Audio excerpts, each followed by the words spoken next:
Section 40 of The Man from Snowy River and Other Verses, by Banjo Paterson. LibriVox.org. Those Names. The shearers sat in the firelight, hearty and hale and strong, after the hard day's shearing, passing the joke along. The ringer that shore 100 as they never were shorn before, and the novice who, toiling bravely, had tommy-hawked half a score.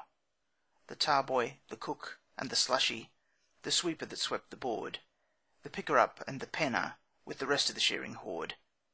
There were men from the inland stations, where the skies like a furnace glow, and men from the Snowy River, the land of the frozen snow. There were swarthy Queensland drovers, who reckoned all land by miles, and farmers' sons from the Murray, where many a vineyard smiles. They started to telling stories when they wearied of cards and games, and to give these stories a flavour they threw in some local names. And a man from the bleak Monaro, away on the tableland, he fixed his eyes on the ceiling, and he started to play his hand. He told them of Adjintoothbong, where the pine-clad mountains freeze, and the weight of the snow in summer breaks the branches off the trees, and as he warmed to the business he let them have it strong. Nimitybell, Conargo, Weo, Bongongolong. He lingered over them fondly, because they recalled to mind a thought of the old bush homestead and the girl that he left behind.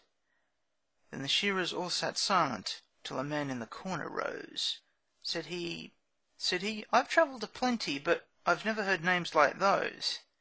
Out in the western districts, out on the Castlereagh, most of the names are easy, short for a man to say. You've heard of Mungrybambone and the Gundabluey Pine, Quabotha, Jirry Lambone, and Terramungamine, Quambone, Unoniharina, Weewaw, and Bunty Joe? But the rest of the shearers stopped him. For the sake of your jaw, go slow. If you reckon those names are short ones, out where such names prevail, just try and remember some long ones before you begin the tale. And the man from the western district, though never a word he said, just winked with his dexter eyelid, and then he retired to bed. End of section 40. This recording is in the public domain.